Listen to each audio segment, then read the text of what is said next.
The crystal chandeliers of the Riverside Hotel cast geometric shadows across marble floors, each shard of light a small performance for guests who had paid to witness excellence.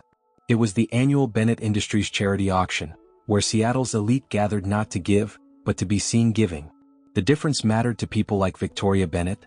She stood near the stage in a charcoal suit that cost more than most people's monthly rent, receiving congratulations with the efficiency of someone who had perfected the art of accepting praise without absorbing it. 42 years old, CEO of a technology empire her father had built and she had tripled, Victoria Bennett was a monument to control. Her speeches were quoted in business journals. Her decisions moved markets. Her presence commanded rooms. But tonight, like most nights, she had forgotten to look at her daughter. 16-year-old Maya Bennett sat 3 tables from the stage, positioned where cameras could catch her if they wanted proof that Victoria cared about family values. The girl wore a navy dress her mother had selected, her dark hair pulled back in a style that revealed the small hearing aids tucked behind her ears. Not that they helped much. Maya had been profoundly deaf since birth, a genetic condition the doctors had explained with charts and sympathetic faces while her parents sat in silence, absorbing a future they hadn't planned for. Maya's father had left when she was 4. Not because of the deafness, he'd insisted, but the timing had taught Maya a lesson about what people claimed versus what they did. Victoria had stayed, but in the way a building stays standing, present in structure, absent in warmth. Around Maya, conversations swirled in lip movements she had learned to decode.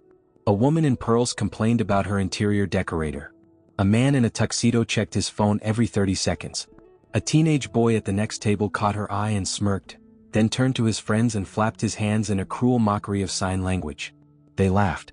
Maya looked away, her hands folded in her lap, fingers pressed together so tightly they ached. She had learned not to react. Reactions gave people power. Across the ballroom, Marcus Chen pushed a service cart loaded with empty champagne flutes. He wore the hotel standard uniform, black vest over white shirt, the kind of outfit designed to make a person disappear into the background. At 38, Marcus had perfected the art of invisibility. He moved through crowds of wealth with the quiet competence of someone who understood that his job was to facilitate other people's comfort without drawing attention to his own existence. He had worked at the Riverside for 6 years, long enough to recognize the patterns. The way donors leaned in when photographers approached. The way speeches about compassion were delivered by people who tipped poorly. The way teenage kids, drunk on their parents' power, treated anyone in a service uniform like furniture. Marcus saw the boy mock the girl's signing. He saw her face tighten, saw the way her shoulders curved inward, a body trying to take up less space. Something in his chest constricted. He set the cart aside and approached the table, not with confrontation but with the quiet authority of someone who knew exactly how much power he actually had, which was very little but enough for this. "Excuse me," he said to the teenagers. His voice was soft but carried weight.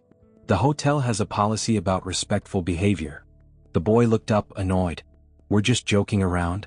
"Find a different joke," Marcus said. "Not a suggestion." The teens exchanged glances, decided it wasn't worth the trouble and drifted toward the bar. Marcus turned to Maya. She was watching him with wary eyes, the kind of caution that came from too many adults who said the right things and did nothing. He lifted his hands and signed, slow and clear, "Are you okay?" Maya's breath caught. The question was simple, but it was the first time all evening anyone had asked her anything in her language. She nodded, then signed back, "Thank you." Marcus smiled, a small expression that didn't demand anything in return. He signed, "They were rude. You didn't deserve that." "I'm used to it," she signed. "Doesn't make it okay," he replied. For a moment, they existed in a bubble of shared language while the hearing world continued its noise around them. Then Marcus nodded once, picked up his cart, and moved back into the current of his work, leaving Maya sitting straighter in her chair, something unnamed and fragile blooming in her chest. Victoria had seen the interaction from the stage. She watched the janitor walk away, watched her daughter's face hold an expression she couldn't remember seeing before, something like relief, something like hope. A thin line of unease traced Victoria's spine. After the speeches and the auction and the polite applause that measured out approval in careful increments, Victoria found Maya near the coat check. "Ready to go?" she asked, enunciating clearly the way the speech therapist had taught her years ago. Maya nodded. They walked to the car in silence, Victoria's heels clicking against pavement, Maya's softer shoes making no sound at all. In the back of the town car, Victoria checked her phone while Maya stared out the window at the city lights blurring past. Important night, Victoria said, still looking at her screen. The mayor attended. That's good for the company profile. Maya didn't respond. She had learned that her mother's statements weren't really directed at her. They were thoughts spoken aloud in a room where Maya happened to exist. Victoria glanced up, caught her daughter's distant expression, and felt that familiar twist of inadequacy she had spent 16 years learning to ignore. "Did you enjoy the evening?" she asked, the question coming out stiff, formal. Maya turned to face her. In the dim light of the car, she signed, "A janitor was kinder to me tonight than you've been in months." Victoria frowned, catching only fragments of the signs. She had taken a few ASL classes when Maya was young, enough to learn basic phrases before her schedule became too demanding, before meetings and acquisitions and board votes became the language she spoke fluently. "I didn't catch all of that," Victoria said.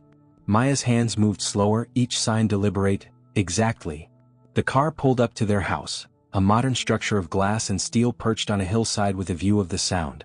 Victoria paid the driver, unlocked the front door, and watched Maya disappear up the stairs without a good night. She stood in the entryway, her briefcase heavy in her hand, and wondered when the distance between them had become a canyon she no longer knew how to cross. Upstairs, Maya sat at her desk and pulled out her sketchbook. She drew without thinking, her pencil moving in swift strokes. A ballroom, a table, a figure standing with his hands raised in signs that looked like bridges between two shores. She labeled it in small letters at the bottom. "Someone saw me." Across the city, in a modest apartment above a Vietnamese restaurant, Marcus unlocked his door to find his younger sister Lily curled up on the couch, reading with a flashlight even though the overhead lights worked fine. "Power bills paid, Lily," he said, shrugging off his vest. "You can use the real lights." She looked up, grinning. Lily was 14, hearing, and the reason Marcus had learned sign language in the first place. Their older brother, Daniel, was deaf, and had taught them both that language wasn't about sound, it was about connection. Daniel had died 3 years ago in a car accident, and Marcus still signed to himself sometimes, keeping the conversation alive. "How was the fancy people party?" Lily asked. "Same as always," Marcus said. "Rich folks pretending to care, me pretending to be invisible." "But," Lily pressed, reading his face. Marcus smiled slightly. "There was a girl. Some kids were mocking her. I stepped in. Very heroic janitor of you." "It wasn't about heroics. It was about..." He paused, searching for the word. "Presence." Making sure she knew someone saw her. Lily set down her book. "Daniel would have liked that." "Yeah," Marcus said quietly. "He would have." He made them a late dinner, fried rice with whatever vegetables were in the fridge, and they ate while Lily told him about her day at school. When she went to bed, Marcus sat by the window and looked out at the city, thinking about a girl in a navy dress who had been surprised that someone spoke her language, and wondering why that surprise made him angry and sad in equal measure. At the Bennett house, Victoria stood in her home office, the wall of windows reflecting her silhouette back at her. She had 3 emails marked urgent, a conference call scheduled for 6 a.m., and a daughter who had essentially told her she was invisible in her own child's life. She opened her laptop, typed ASL Classes Seattle into the search bar, then closed it without clicking anything. The gap between intention and action was wide, and Victoria Bennett had built her empire by moving fast, deciding quickly, executing without hesitation. But this, her own daughter, this was the one area where she remained paralyzed. Downstairs, Maya's sketchbook lay open on her desk, the drawing of a man signing in an empty ballroom, a small testament to a moment that mattered.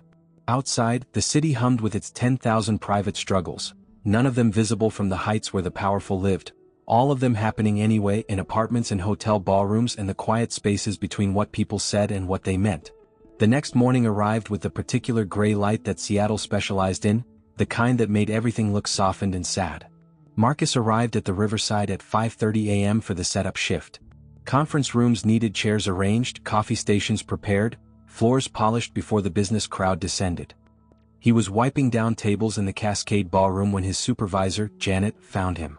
She was a no-nonsense woman in her 50s who ran the facilities team with fairness and zero tolerance for drama.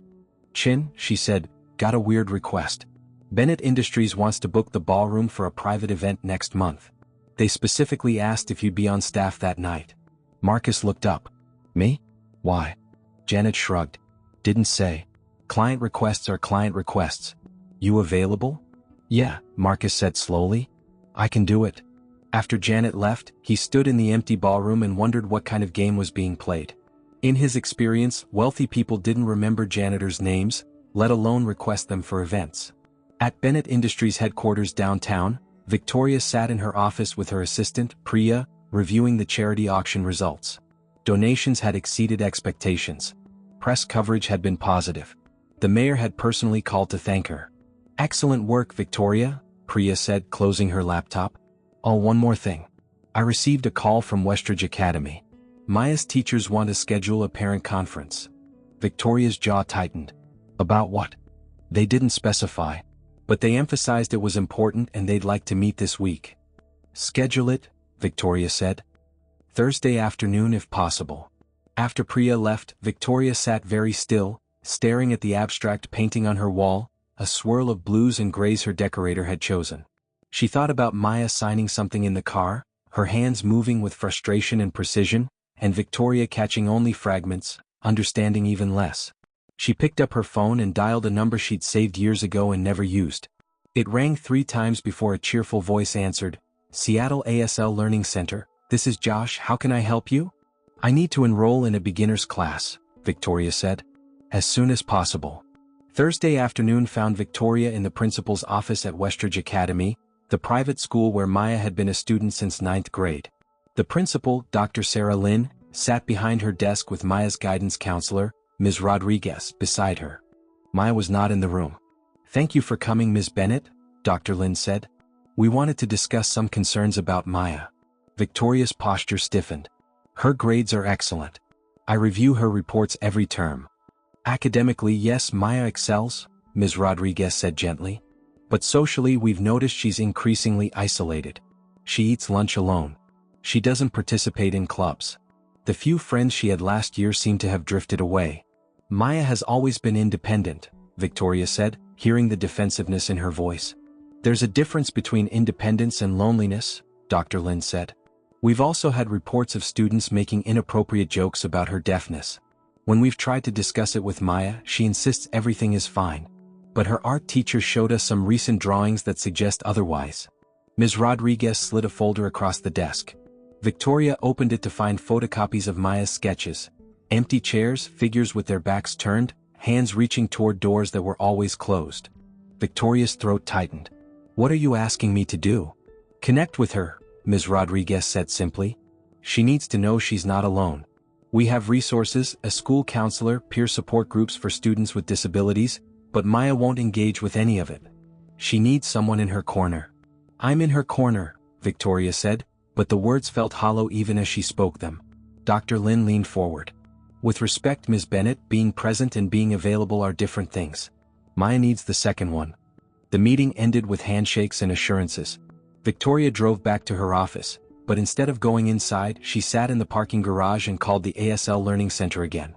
"I need private lessons," she told Josh. "Intensive. I'll pay whatever it costs." That evening, Marcus was replacing light bulbs in the hotel's north corridor when his phone buzzed. A text from an unknown number. "This is Victoria Bennett. My assistant got your information from hotel management. I'd like to hire you." He stared at the screen. "For what?" he typed back. "To teach me to communicate with my daughter." Marcus sat down on his equipment cart. The request was unusual, potentially complicated, and exactly the kind of thing that could blur professional boundaries in ways that ended badly. You should say no. He had enough in his life without adding the drama of a billionaire's guilt project. But he thought about Maya's face when he'd signed to her, the surprise and relief, and he typed, "When?" They met the next evening at a quiet coffee shop in Fremont, far from the polished corridors where Victoria usually conducted business. She arrived in jeans and a sweater, her hair down, looking younger and more uncertain than Marcus had ever seen her. "Thank you for meeting me," she said, sliding into the booth across from him. Marcus nodded. "Your text was vague. What exactly are you asking for?" Victoria folded her hands on the table. "Maya's teachers told me she's lonely. I watched her at the charity auction and I saw how she lit up when you signed to her. I realized I can't remember the last time I saw her look like that around me. So you want me to teach you ASL?" "Yes." She paused. "I know this is unusual. I know I should have learned years ago. But I'm asking now." Marcus studied her. In his experience, wealthy people made promises easily and kept them poorly. But there was something raw in Victoria's expression, something that looked like actual shame. I'm not a certified teacher, he said. I learned because my brother was deaf. Was? Victoria caught the past tense. He died 3 years ago. Car accident. Marcus kept his voice even. Grief was private and he didn't share it with strangers. I'm sorry, Victoria said, and for once the condolence didn't sound automatic. They sat in silence for a moment. Outside the window, the Seattle evening settled into its familiar mist. I can teach you basics, Marcus finally said. But this isn't about vocabulary. It's about showing up. ASL is just a tool. You're the one who has to use it. I understand. Do you? Marcus leaned forward. Because from what I saw at that auction, you're very good at being present without actually being there. Your daughter doesn't need a mother who can sign small talk. She needs one who listens. Victoria absorbed the criticism without flinching. You're right. Will you help me anyway? Marcus thought about Daniel, about the way their mother had learned to sign so fluently she dreamed in it, about the difference between people who tried and people who performed trying. 1 month of lessons, he said. 3 times a week. If I don't see real effort, I walk. Fair. They shook hands, and as Victoria left the coffee shop, she felt the weight of a commitment she'd made to someone who wouldn't let her fail quietly. It was terrifying. It was necessary. Their first lesson was awkward. They met in a community center classroom after hours, fluorescent lights humming overhead, Marcus writing out the ASL alphabet on a whiteboard while Victoria practiced each sign with the focus she usually reserved for board meetings. Slower, Marcus said. ASL isn't about speed. It's about clarity. Victoria nodded, her hands moving through the letters again. When she finished, Marcus signed, "Tell me about Maya." Victoria's hands stilled. In sign. You won't learn by talking. You'll learn by doing. Victoria attempted to sign, fumbling through a sentence that probably said something entirely different than what she intended. Marcus corrected her patiently, showing her the right hand shapes, the proper movement. Again, he said. By the end of the hour, Victoria could fingerspell Maya's name and sign 3 basic phrases: I love you, I'm sorry, and tell me more. It wasn't much. It was a beginning. As they packed up, Marcus said, tomorrow practice for 30 minutes. Not because you have to. Because Maya's worth it. Victoria met his eyes. Thank you for being direct. It's the only way I know how to be. Over the following weeks, a strange routine developed. 3 evenings a week, Victoria arrived at the community center, and Marcus taught her the grammar of his brother's language. She learned that ASL wasn't English with hands, that it had its own syntax, its own poetry. She learned that facial expressions weren't decorative, they were grammatical. She learned that her instinct to control every interaction was exactly what made conversation impossible. You're treating this like a negotiation, Marcus said during their second week. Stop trying to win the conversation. Just be in it. Victoria practiced at night, her hands moving through signs in the empty living room, her reflection in the dark windows, a stranger learning how to speak. Maya would come downstairs sometimes, see her mother practicing, and retreat without comment. Victoria wanted to call out to her, but Marcus had been clear. Don't perform your learning. Just learn. On a Tuesday night, 4 weeks into their lessons, Marcus signed a complex sentence and waited for Victoria to interpret. She concentrated, working through each sign, then said aloud, My daughter sees a world I never built for her, and I'm trying to find the door. Marcus nodded. Close enough. The point is, you're thinking in concepts now, not just words. Victoria's hands dropped to her lap. Can I ask you something personal? You can ask. When your brother died, did you feel like you'd wasted time? Like you should have said more, done more? Marcus was quiet for a long moment. Every day, he finally said. Daniel and I fought the month before he died. Something stupid, I don't even remember what. I was going to apologize, but I kept putting it off. And then he was gone, and I had all these things I'd meant to say and nowhere to put them. How did you move forward? I didn't, not at first. But then I realized Daniel wouldn't want me stuck. So I started looking for places where I could continue what he started. Making sure other people didn't feel invisible the way deaf people often do. It's not redemption. It's just purpose. Victoria absorbed this. Maya's teacher showed me her drawings. Empty rooms. Closed doors. I built a fortune and my daughter lives in silence. Not because she can't hear, but because I never learned to listen. Then learn, Marcus said simply. You're here. That's step 1. The breakthrough came during their 6th week. Victoria arrived at the community center with red eyes and shaking hands. Marcus knew better than to ask directly, so he just set up the chairs and waited. Finally, Victoria signed, Maya came to me last night. Marcus signed back. What did she say? Victoria's hands trembled as she signed. She asked why I was learning ASL now. I told her I should have learned 16 years ago. She said. Victoria stopped, tears spilling over. She said, I thought you didn't want to talk to me. Marcus felt the weight of that sentence, the years of misunderstanding compressed into one devastating truth. What did you tell her? I couldn't sign fast enough. I kept messing up. I said. Victoria tried to sign it, fumbled, tried again. I said, I always wanted to. I was afraid I couldn't be enough. And? She said, you never tried. And she's right. I hired therapists and tutors and bought her every accommodation money could provide, but I never just sat down and learned her language. Marcus sat across from her. So what now? Victoria wiped her eyes. I asked if she'd have dinner with me this weekend. Just us. I promised I'd try to sign the whole time, even if I was terrible at it. What did she say? She said she'd think about it. Victoria laughed wetly. My daughter is making me wait for an answer. I suppose I've earned that. You have, Marcus agreed. But you're also doing something you didn't do before. You're showing up. Saturday evening, Victoria set the dining room table for two. She'd sent the housekeeper home early. She'd turned off her phone. She'd made pasta, one of the few meals she knew how to cook from her brief marriage, back when she'd been someone who occasionally had time for domestic things. Maya appeared in the doorway at 7, cautious, her arms crossed. Victoria gestured to the table and signed, Hungry? Maya's eyebrows rose, surprised. She nodded slowly and sat down. They ate in silence for the first few minutes. Then Victoria set down her fork and signed, careful and slow, I want to know about your day. Maya stared. Victoria waited, her hands folded, patient in a way she'd never been before. Finally, Maya began to sign, her movements quick and fluid. Victoria caught maybe half of it, asked her to slow down, tried to follow the narrative about a girl at school who'd started sitting with her at lunch, about an art project on perspective, about a teacher who'd complimented her essay. When Maya finished, Victoria signed, I'm proud of you. Maya's expression cracked just slightly. She signed back, You never ask about my life. I know, Victoria signed. I was wrong. I'm trying to change. They cleared the dishes together, a small choreography of passing plates and loading the dishwasher. At the sink, Maya signed, Why now?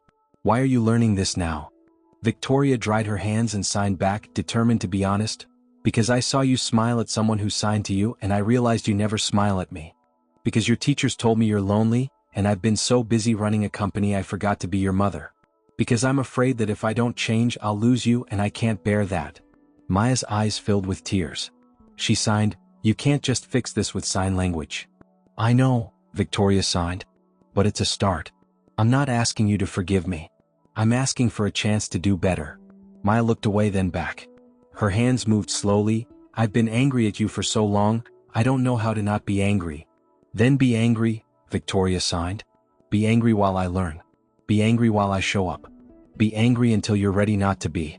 I'll still be here. Something shifted in Maya's face. She didn't smile, but the hardness softened by a fraction. She signed, Okay. They moved to the living room. Victoria put on a movie with subtitles, and they sat on opposite ends of the couch, not touching but present. Halfway through, Maya signed a comment about the plot. Victoria responded, butchering the grammar, and Maya corrected her without mockery. By the end of the film, they were sitting closer, and when Victoria stood to go to bed, Maya caught her hand. Thank you for trying, Maya signed. Victoria signed back, Thank you for letting me. Marcus heard about the dinner during their next lesson. Victoria described it haltingly, admitting her mistakes, celebrating the small moment when Maya had laughed at her signing error. I know it's just one dinner, Victoria said. But it felt like something. It was something, Marcus confirmed. Don't stop now. The hard part isn't starting. It's continuing when the novelty wears off. I won't stop, Victoria said, and there was steel in her voice now, the same determination that had built her empire, redirected toward something that actually mattered. As their lessons progressed, something unexpected developed.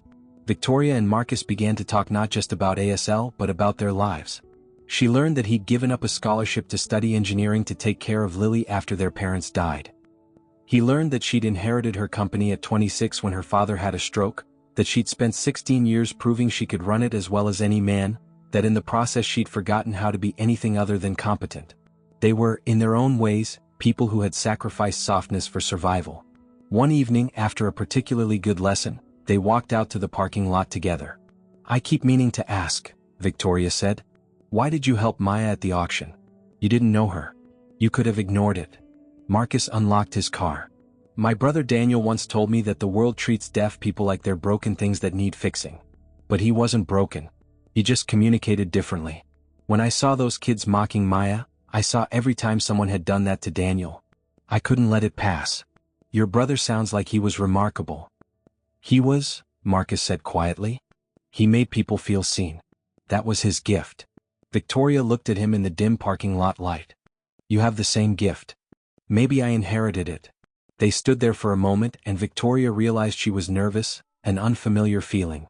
"Would you want to have dinner sometime?" she asked. "Not a lesson. Just dinner." Marcus studied her. "That's a bad idea." "Why?" "Because you're you and I'm me and those worlds don't mix." "They're mixing right now," Victoria pointed out. "In a classroom. With a specific purpose." Marcus shook his head. "I'm teaching you to connect with your daughter. That's where this needs to stay." Victoria felt the rejection like a closed door, but she nodded. "You're right. I apologize for overstepping." "Don't apologize," Marcus said gently. "Just focus on what matters. Maya needs you. That's the priority." He drove away and Victoria sat in her car, surprised by how much the refusal stung. She wasn't a woman who got told no often. But Marcus was right. This wasn't about her needs. It was about Maya's. Still driving home, she thought about the way he'd patiently corrected her signing for 6 weeks, the way he'd shared stories about his brother, the way he'd treated her not as a CEO or a project, but as a person trying to learn a difficult thing. It had been a long time since anyone had seen her that way. At home, Maya was in her room working on a large canvas. Victoria knocked and Maya gestured her in. The painting showed a figure standing in a doorway, light spilling around them, their hands forming signs that Victoria now recognized. "Come here." "It's beautiful," Victoria signed. Maya signed back. "It's about possibility." "What kind of possibility?" "That doors can open. That people can change." Maya looked at her mother. "That maybe you and I can learn to talk again." Victoria felt tears burn her eyes. She signed, "I want that more than anything."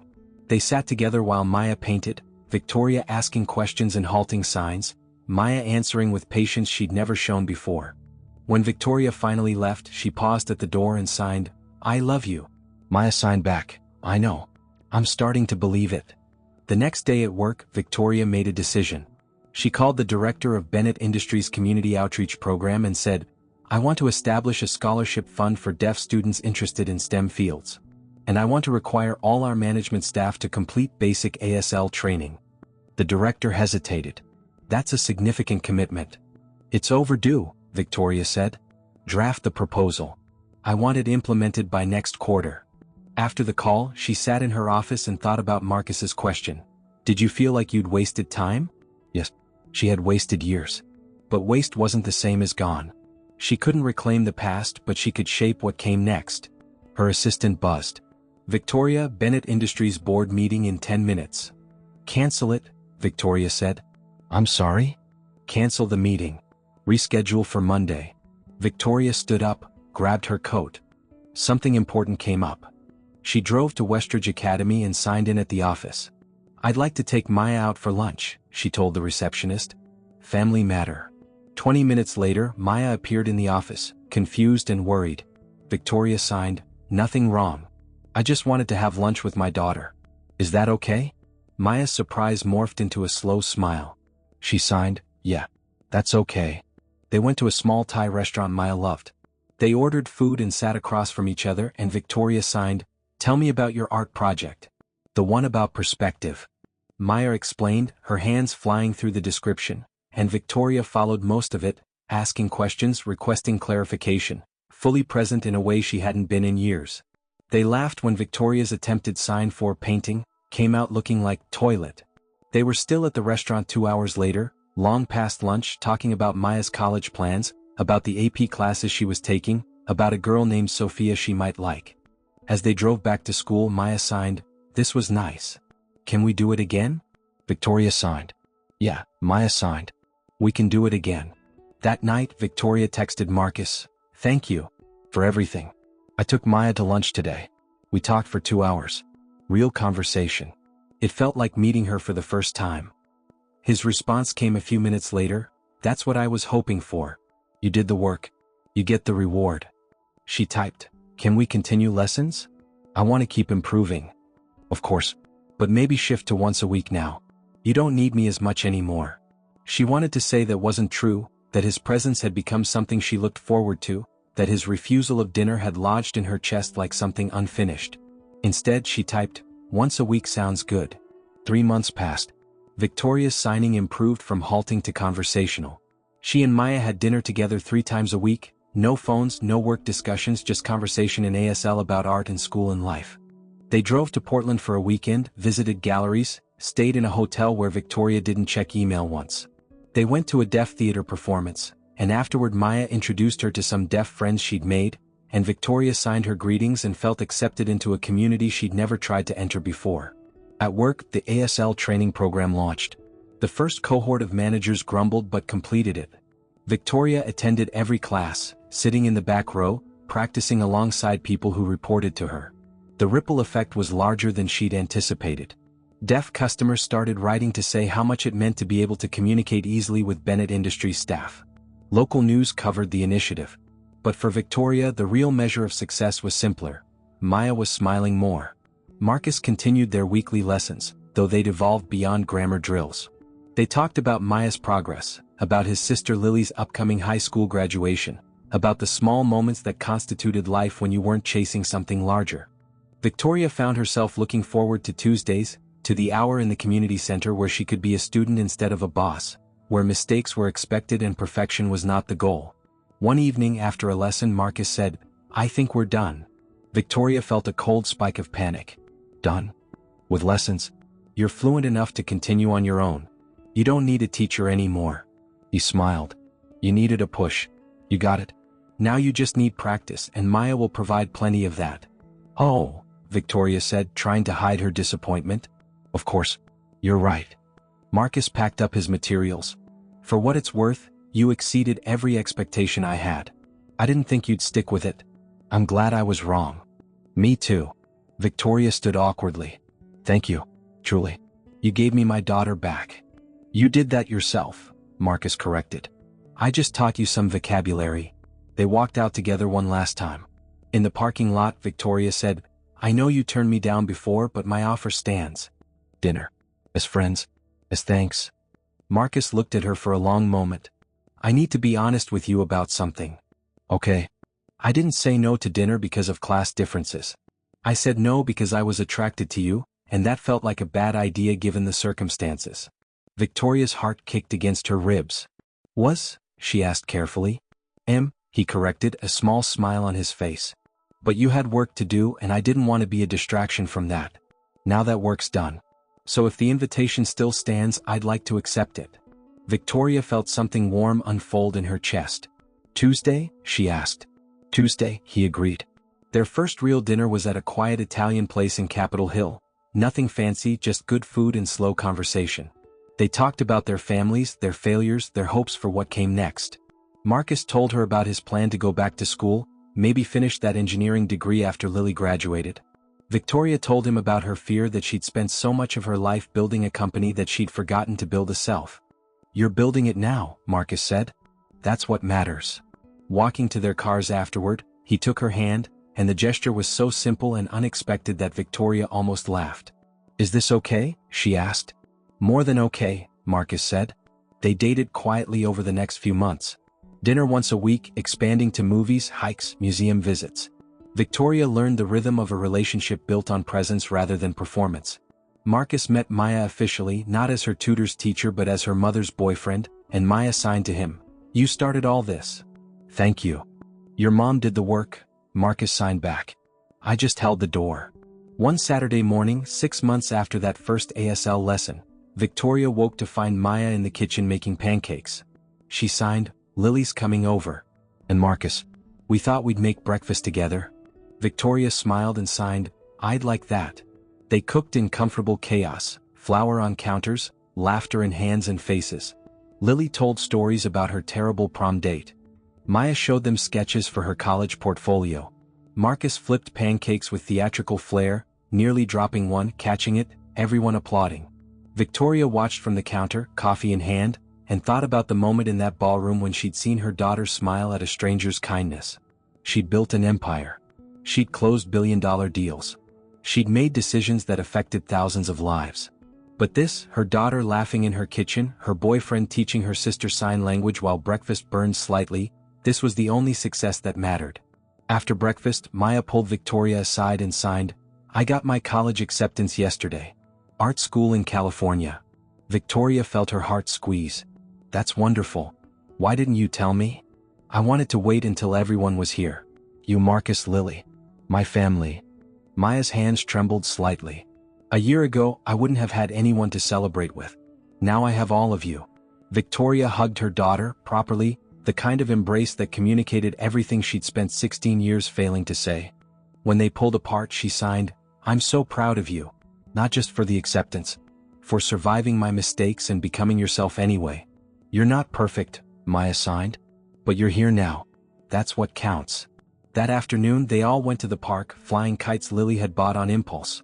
Victoria and Marcus sat on a blanket watching the girls run across the grass, their laughter carrying on the wind. "I never thought I'd have this," Victoria said quietly. "Have what?" Marcus asked. "Normal. Family. People who see me as more than my job title." She leaned against his shoulder. "Thank you for refusing to let me hide behind my wealth." "Thank you for being willing to be seen," he replied. They sat in comfortable silence, watching clouds move across the Seattle sky. In the distance, Maya and Lily flew their kites higher, two girls who'd become sisters through the strange mathematics of love and chance. Victoria thought about the version of herself who'd stood in that ballroom 6 months ago, isolated by choice, armored against vulnerability, missing her daughter's life while claiming to provide for it. That woman seemed like a stranger now. "What are you thinking?" Marcus asked. Victoria signed her answer so Maya could see if she looked over. "I'm thinking about doors. How they look closed until someone shows you where the handle is." Marcus signed back. "And then you have to be brave enough to turn it." "I'm learning," Victoria signed. "Slowly. But I'm learning." Maya ran over, breathless, her kite string tangled. She signed, "I need help." "Come here," Victoria signed, and together they worked the knots free, mother and daughter shoulder to shoulder, solving a small problem in a world that had once seemed impossibly distant between them. When the string was free, Maya launched the kite again, running back to Lily, her joy visible in every movement. Marcus squeezed Victoria's hand. "You did good." "We did good," Victoria corrected. "I couldn't have done this without you.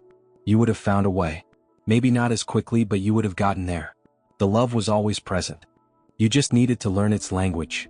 Victoria thought about that as the afternoon stretched into evening, as they packed up the kites and drove home, as she made dinner with Maya while Marcus and Lily set the table, as they ate and talked and existed together in the simple architecture of family.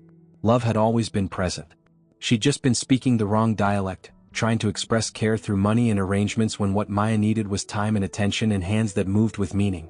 That night, after everyone had gone home, Victoria stood in Maya's doorway watching her daughter work on a new painting.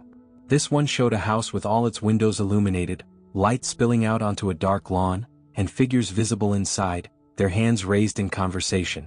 "It's us," Maya signed when she noticed her mother. "Our house. Finally full." Victoria felt tears burn her eyes. She signed, "It's beautiful. You're beautiful. Thank you for giving me another chance." Maya set down her brush and crossed the room. She hugged her mother, and Victoria held her carefully, the way you hold something precious that you've almost lost. "I love you," Maya signed against her mother's shoulder. "I love you too," Victoria signed back. "In every language I know and the one I'm still learning." They stood there in the doorway, mother and daughter, two people who'd been strangers in the same house now finding their way back to each other through patience and practice and the stubborn belief that it wasn't too late to start again. Outside, the city continued its 10,000 private struggles. Inside, in a house that had been too quiet for too long, there was finally sound, not the kind you could hear but the kind you could feel, the kind that mattered, the kind that meant home. And in a modest apartment across town, Marcus sat with Lily at their small kitchen table, helping her with calculus homework, and thought about the strange paths that lead people to each other. He thought about his brother Daniel, about the lessons learned from a life cut short, about the way grief could be transformed into purpose if you were patient enough to let it. His phone buzzed. A text from Victoria. Maya's painting our family. Says the house is finally full. Thank you for teaching me how to fill it. He typed back, thank you for being willing to learn. Daniel would have liked you. I wish I could have met him, she replied. In a way you did, Marcus wrote. Every sign I taught you, every conversation we had about being present, that was Daniel speaking through me. He's still teaching people even now. Victoria sent back a heart emoji, then immediately texted, was that too much? I'm not good at texting intimacy. Marcus smiled. It was perfect, he wrote. You're learning all kinds of new languages. He set down his phone and looked at his sister, bent over her homework, tongue between her teeth in concentration. In the morning he'd wake up and put on his uniform and push his cart through the hotel corridors, because that was his job and he was good at it and there was dignity in all honest work.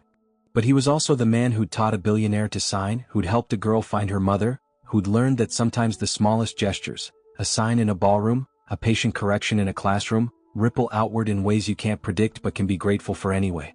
Life, he thought, was strange and surprising and occasionally offered you gifts you didn't know you needed, disguised as wealthy women who'd lost their way and daughters who'd never stopped hoping their mothers would find it. All you had to do was show up with open hands and a willingness to build bridges where walls had been. Lily looked up from her homework. What are you smiling about? Just thinking about doors, Marcus said. And how they work better when people learn to knock. That's weirdly philosophical for a Tuesday night. Tuesdays are full of surprises, Marcus said, and thought about a community center classroom, and a woman learning to sign, I love you, with hands that had only ever known how to build empires, and a girl named Maya who'd waited 16 years to hear it in her own language. The story didn't end there. Stories like this don't really end. They just become the foundation for what comes next. Victoria would keep learning, keep showing up, keep choosing connection over control. Maya would go to art school and create pieces that made people feel seen. Marcus would eventually finish his degree and start a non-profit teaching ASL to families who couldn't afford private lessons. Lily would become a teacher herself, working at a school for the deaf, carrying forward the legacy her brother had begun. But those were future chapters. For now, on this particular Tuesday night, in houses separated by miles but connected by choice, people who'd learned to speak each other's languages settled into sleep, grateful for second chances, for patient teachers, for daughters who never stopped hoping, for mothers who finally learned to listen, and for the strange and wonderful way that love, when you give it the right words, can transform everything it touches. Outside, Seattle's rain tapped gentle messages on windows all across the city, a rhythm that didn't need hearing to be felt, a reminder that some truths exist beyond sound, in the space where hands meet meaning and strangers become family and closed doors finally learn to open.